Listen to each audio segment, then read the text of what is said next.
Integrating ngrok with Datadog takes 3 steps. The first thing I'm going to do is head over to Datadog, and under Go To, I'm going to issue an API key.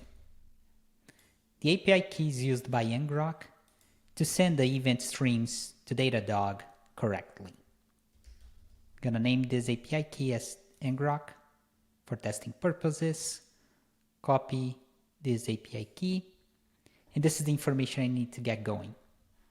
Now, back to ngrok, under events, I can configure a subscription. And this is where I'm going to tie up the Datadog event destination with the sources I want to track, or which events I want to send to Datadog. For this demo, I'm going to select API keys. This is a security event for me. I want to make sure I'm tracking who's issuing and when those keys are issued at ngrok.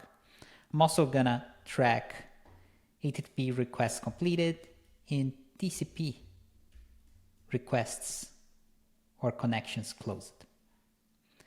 So I get a couple of traffic events and a few admin events. And now finally, I just need to add Datadog as a destination. For that, I'll need to know what's my Datadog site, which is easily available from Datadog's URL. You can see I have US5 here. That means my Datadog site is US5. And then I need to add my previously copied API key. Now I need to provide a name for this integration, so I'll put Datadog test thread 1. And I could have an optional description if I wanted to. You will see that this service name will be identified at Datadog when I send a test event.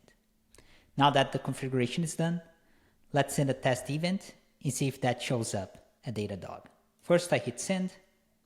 Because my configuration is right, the site and the API key, I get a success message.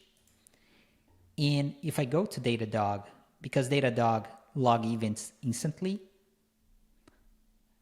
I can see my event here. So let me refresh this. And it just shows up here.